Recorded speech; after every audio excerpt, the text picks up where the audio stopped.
The Shepnaz podcast begins now.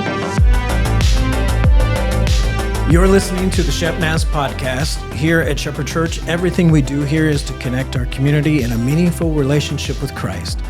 I'm Joe. I'm your guest host today. Today we have with me Greg Bixler from Design Outreach.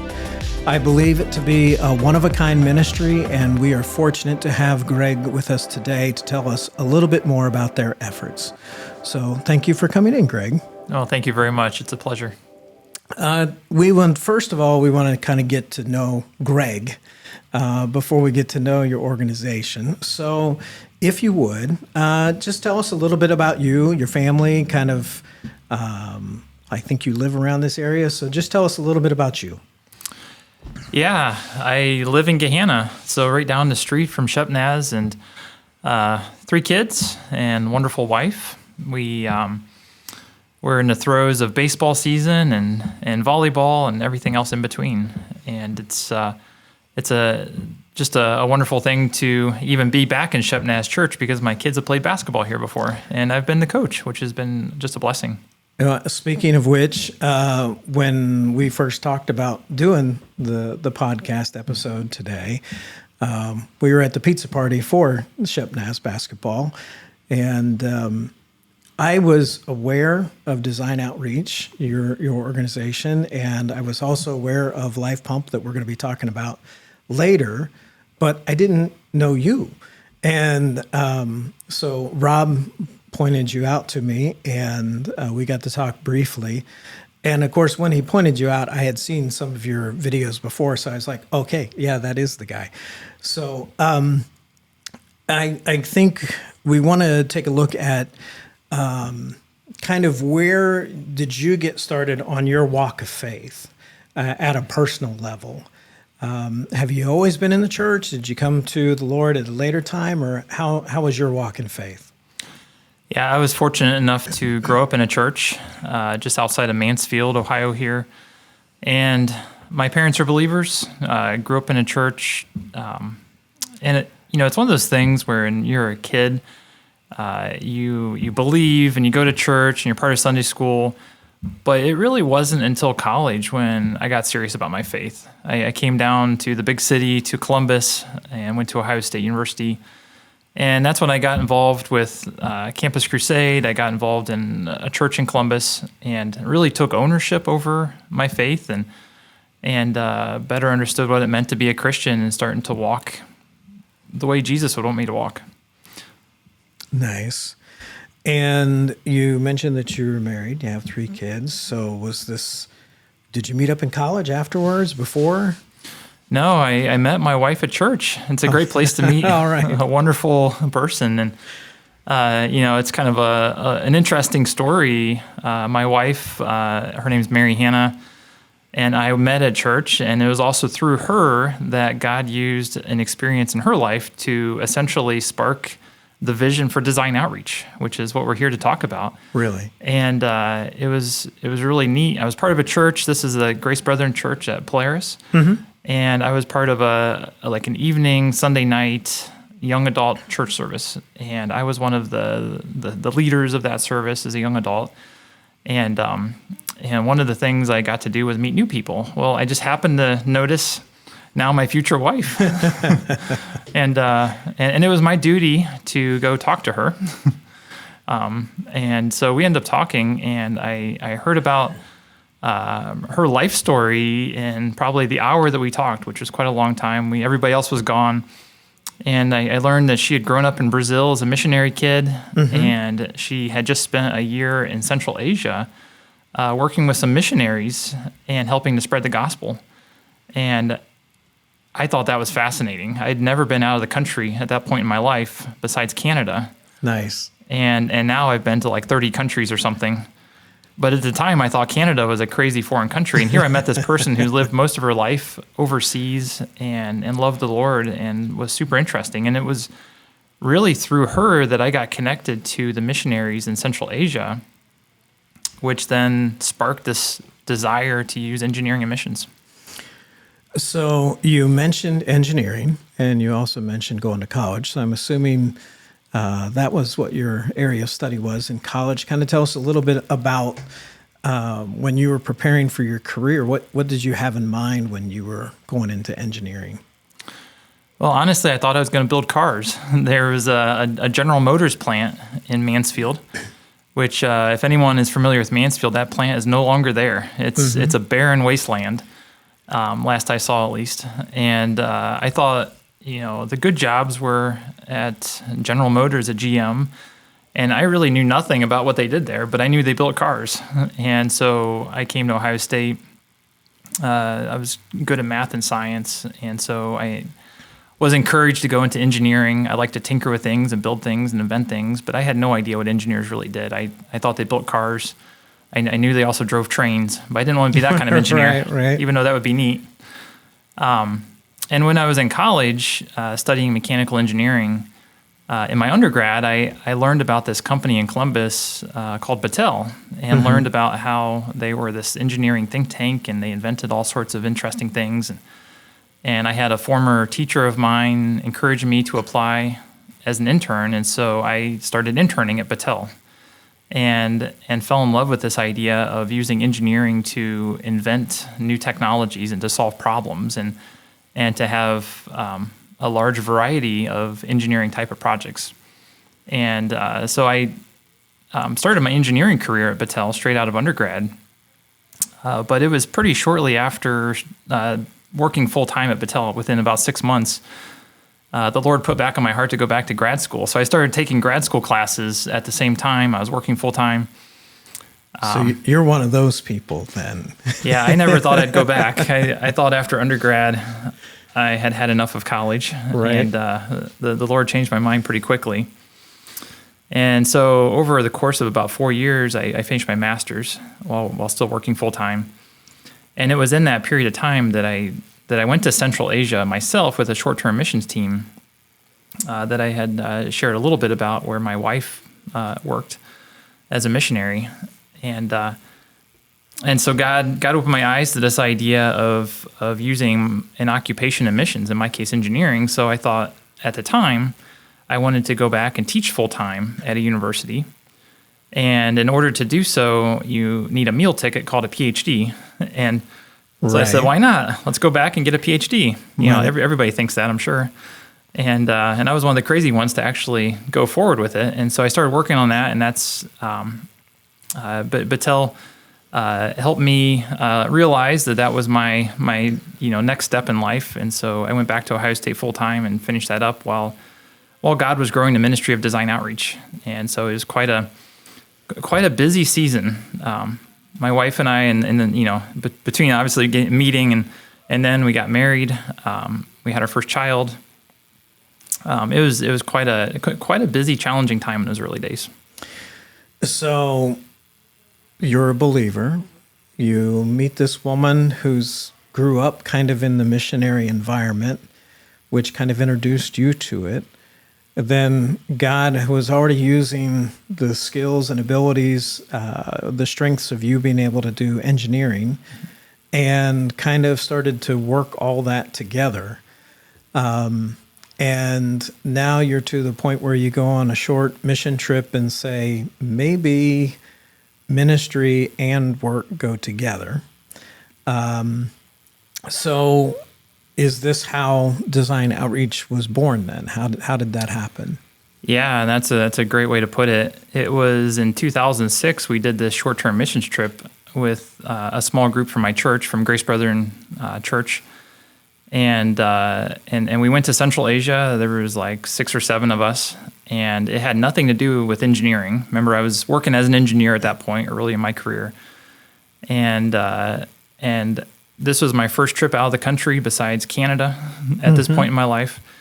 And we arrive, and the first thing I noticed was these 3 families from America that had started these small business centers to help connect local believers with the community and to help support them in a way that they could support their families. And I was really encouraged. There's like a business major, an English major, an accountant, and they were using their occupations and mission to help local believers, to build trust, and to share the gospel. And right away, I'm thinking, well, if an English major can do it, well, what can an engineer do, right? Sure. And so the wheels started turning in my mind. But I also saw extreme poverty for the first time in my life. I'd grown up in Ohio and lived in Ohio my whole life. And there's poverty, but I've never seen extreme poverty until that point in my life, where people are going to trash heaps, landfills, eating scraps they can find. And it really put an impression in my mind that this isn't the way it should be. And so I remember also people were very creative in building things they needed. So there was a retaining wall along one of the roads, and somebody took an old car and just put it up on its side and made a wall instead of laying concrete blocks and doing it what we'd consider the right way. And I thought, wow, what if so-called trained engineers could come alongside these really creative, very resilient, very hardworking people and help engineer these solutions alongside our brothers and sisters in other countries, and do it in a way that's really solving felt needs. And that's really the seed that God planted in my heart and my mind, and to do it in a way that we can share the gospel. One of the things that you just said really spoke to me. When you're in a foreign land and you recognize that even though these people haven't had the opportunities that you've had, haven't had the background or experiences that you had, that this is a brother or sister that I can work beside.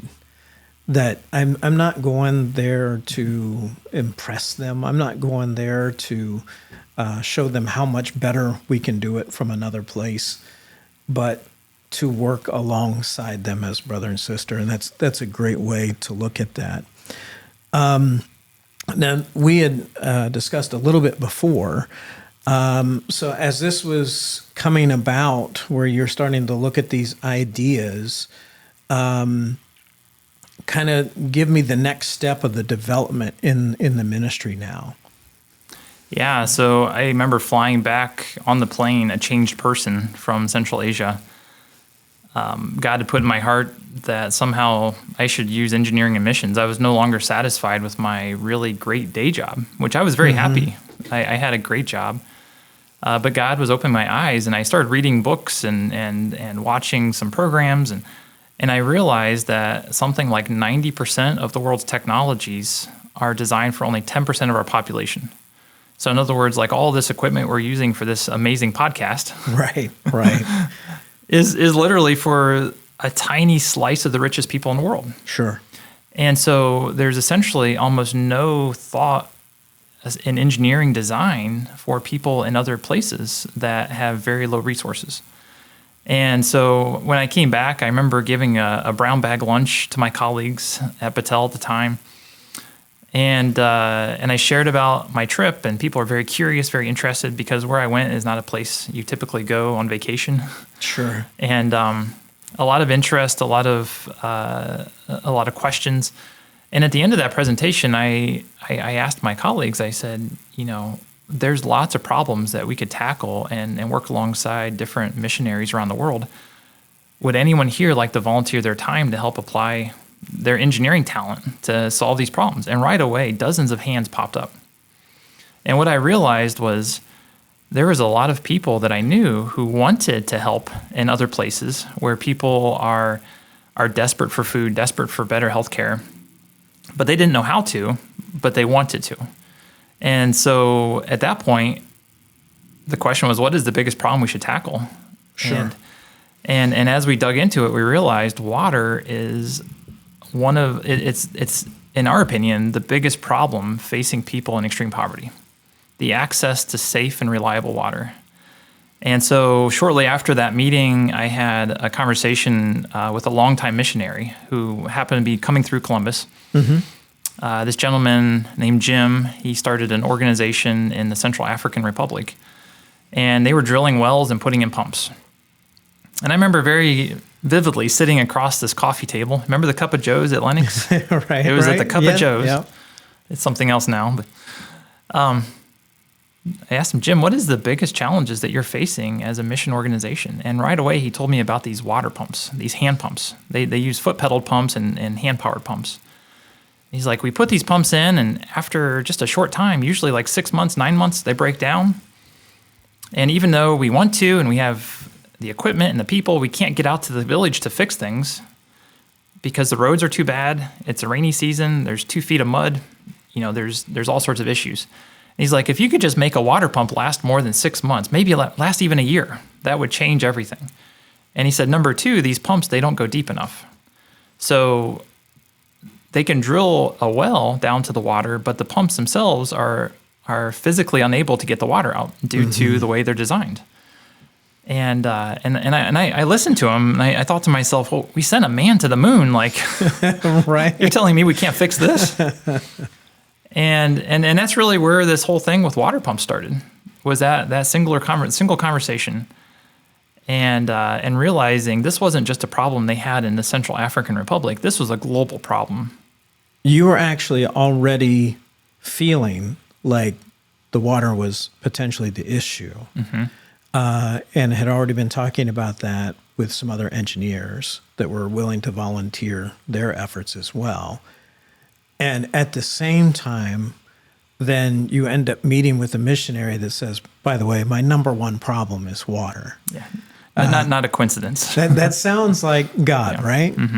And I just want to, stop at these little milestones along the way, because your story is amazing, but I also know that you would probably agree that it can be replicated in other people's lives, that there is something in every person that God has given talents, abilities, and then he fosters that, and then he shows you how those talents and abilities can be used for the kingdom, and then he starts showing you opportunities of how you're going to implement that. So let's take a break for just a second. We're kind of to that point where you've at least had the brainstorm of how Design Outreach is going to launch. And right after the break, we'll actually get into the launching of it. Join Shepherd Church for revival services April 23rd through 26th with Jeremiah Bullock. You could only see who you are. The riches of his glorious inheritance in the saints and his incomparably great power for us who believe. And then he demonstrated in how he raised Jesus from the dead. And we're not talking about just raising Jesus from, we're talking about a Jesus who took on the sin of the world and literally became everything that made us undesirable and unlovable and rebellious. Like on the cross, Jesus became the worst of humanity. When God forgives you, he literally takes what was you, puts it on Jesus, and it got punished on the cross. Jesus got everything you deserved. And the beauty of redemption is that the murderer, he's no longer a murderer. For more information, visit shepnaz.org/revival2023. All right, we're back, and we've been talking with Greg about the beginnings of Design Outreach, and specifically about the life pump. And where we would just left off was talking about kind of your background and what you saw in the world, and you were able to put together some volunteers that were engineers that were identifying water as a problem. You spoke with a long-term missionary that confirmed that water is the problem. And now you've come to a point in your life where you've like, I know that I should be in the position to provide some sort of solution. So take us from that step. Yeah, so we had this conversation at the Cup of Joe, and I went back to my colleagues that were just friends of mine from Battelle. These were designers, engineers, just friends of mine. And we said, hey, we have this challenge. What are we going to do about it? We have one of two choices at this point. Do we just ignore the problem and just assume somebody else will solve it, or do we do something about it? And as you can tell, the rest of the story is we did something. Right. And in the process, Jim, the missionary, was over in Central African Republic with a few of his board members. So they had a board, and a few of their board members were on a trip together. And on the trip, Jim continued talking about the quote-unquote Battelle guys, which was me and the few friends, and how we were going to solve all these problems. And on the trip was one of the board members named Abe Wright, who I had never met before. And Abe comes up to Jim and says, Jim, I have a bunch of my own colleagues at my engineering company, which happened to be a Johnson & Johnson company in Indiana, who would also like to work on these projects as volunteers. And right away, something clicked in Jim's mind. I think the Holy Spirit worked in his head and said, you need to connect Greg and Abe. These two guys are too like-minded. And I can always put my finger on the date when we met because our kids were very, very young. My oldest, who's now 13, was just born. So about 13 years ago, my wife and I drive out to Indiana and sit down with Abe and his wife. And we discover all these common connections and some people that we know from some previous church background and realize that Abe and his wife also had a very similar vision for using engineering emissions. And right away, Abe brought to the table many engineers from Johnson & Johnson, and I brought engineers from Battelle, and next thing you know, we're engineering a better water pump. And that's how it started. It started totally grassroots with no money. We didn't know what we were doing. So at first, we looked around and we're trying to find another organization just to join. We didn't really want to start our own organization. We didn't know how to do that. We've never done that before. We both had full-time jobs. Right. And it was all brand new. It was exciting, but kind of intimidating. And we looked pretty hard. We were looking for a Christian engineering organization that created appropriate technologies, and you can't find any because there aren't any besides design outreach now. So it's the necessity of all invention. Right? And so we decided, for the first few years, we were just a group of volunteers. And so we figured out that because we couldn't pay people, the best thing we could do is ask them to volunteer. And next thing you know, we continue having these amazing, very talented, very experienced subject matter experts in engineering come alongside us because they believed in the mission. We had this idea, can we build a better hand pump that can last much longer and go much deeper? And we later called it the life pump. And that was the vision that God gave us. But it was so much bigger than life pump. We didn't call our ministry life pump outreach or water outreach. We called it design outreach because we felt God put in our hearts this vision to create what I'd consider like a Battelle-like think tank, but focused on developing country problems and doing it to share the gospel. And so that was the vision. Imagine 1,000 engineers and scientists, the smartest people you can imagine, focused not on first world problems, but developing country problems. Wonderful.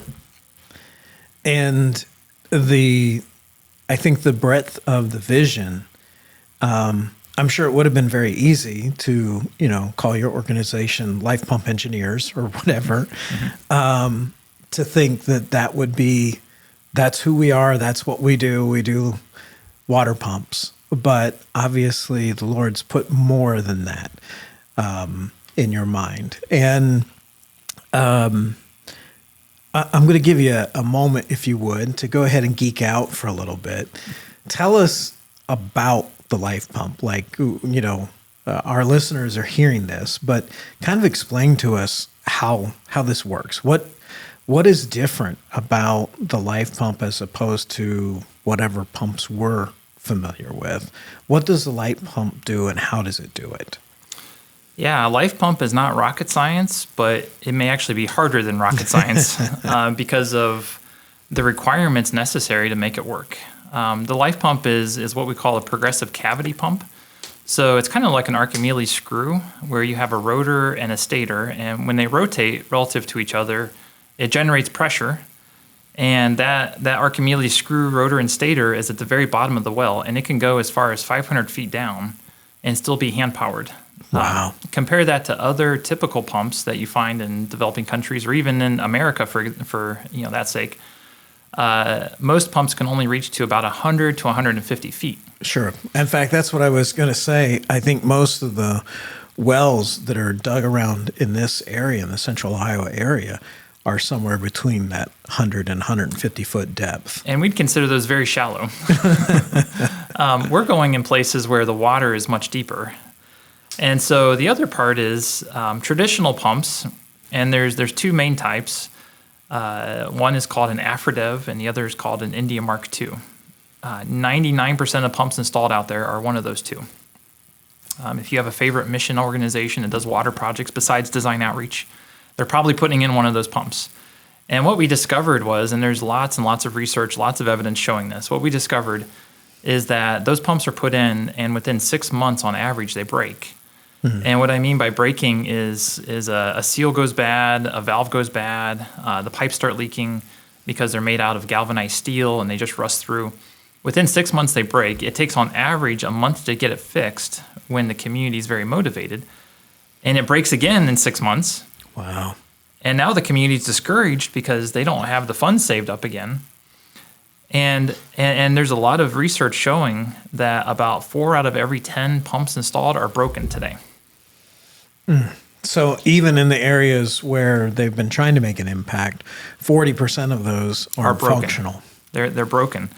And it's a tremendous investment of money. We're talking billions of dollars of lost investment. And to be honest, most of the money, it's donor money and donors who are just completely unaware that this is happening. You know, the assumption is that you support a water project and 5-10 years later, the community is still happy and benefiting.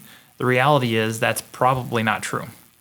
And so what we discovered is, you know, part of it's the design of the pump, you know, going from a traditional Aphrodite India Mark II, which is based on a piston style pump. You have a piston, you have check valves, your handle gets pushed up and down. It moves the piston up and down. It brings water to the surface.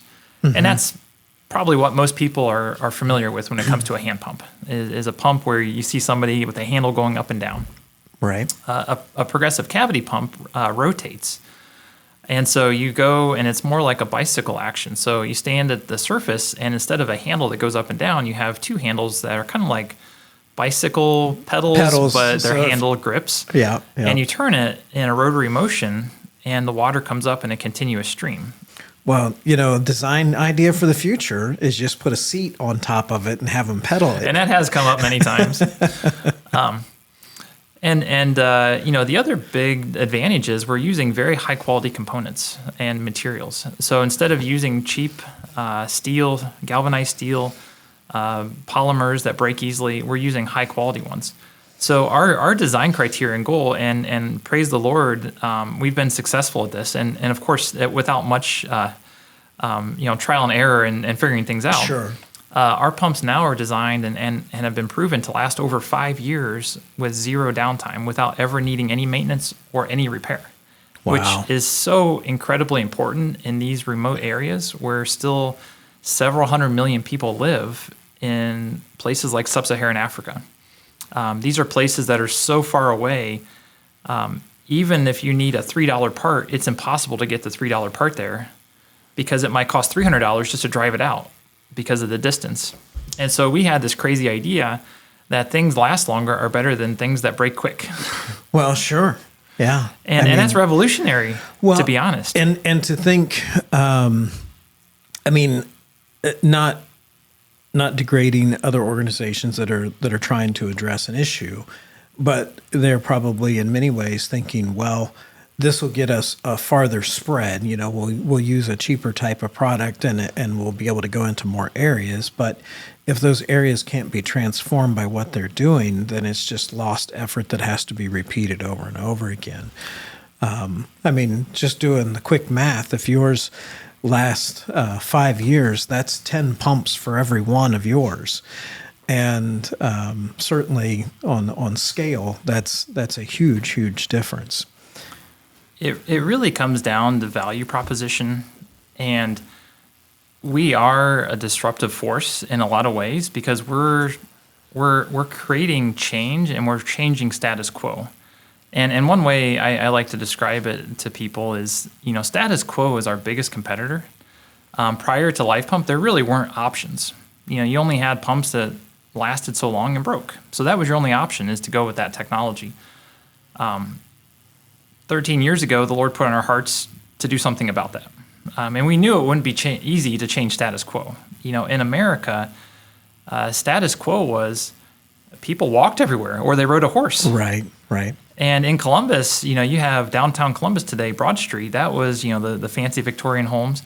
Worthington was the country because it was a day horse ride to get to Worthington. Yeah. And only, rich people would have a day's horse ride to get to their country home, right? And of course, that's changed a lot in Columbus. The status quo 150, 200 years ago was people could own people in this country. Wow. Yeah. Can you imagine? It is hard to realize that it's just, that was status quo. It's crazy. Women couldn't vote. That was status quo. And so what does it take to change status quo? It takes a lot. It takes a lot of fighting for the weak, for the voiceless, to stand up for what's right. And as we know, to change those major things I just described was not an overnight thing. But it was people who were determined to make the world a better place. And that's part of what we're doing with design, art, technology, saying something is not better than nothing in some cases. Instead, we should do it right the first time. So part of that is we have to live by the golden rule, Matthew 7:12. If it's not good enough for me and my family, why should it be good enough for a family in Zimbabwe who doesn't have a voice? I kind of learned that lesson early on in my life. I grew up a pastor's kid, and there's forever burned in my mind this scene where a well-intentioned member of the church came in with this old vacuum cleaner and handed it and said, "Here, I got a new one. I'm not going to be using this one anymore." And the church could probably get some use out of this. And I was too young to say anything at the time without it sounding disrespectful. But in my mind, the entire time I was thinking, well, if it wasn't good enough for you, why would it be good enough for the church? And so in the same way, if we find technologies here that shouldn't be just something for here, that should be something for the people of the world that need it even more than we do. So I really appreciate what you're doing. I think we're at a good stopping point for today, and we're going to dive back into this tomorrow and talk a little bit about your vision and what the future is for design outreach. So thank you for joining us for today's episode of the Shepnaz podcast. If you would like to get in touch with everything that they're doing here with design outreach, check in the show notes, and also at shepnaz.org. We'll have information, and also you can reach out to us by emailing podcast@shepnaz.org. Thank you for joining us, and have a great day. This podcast is a production of the Shepherd Church of the Nazarene, Gahanna, Ohio. Email to podcast@shepnaz.org and let us know what you think.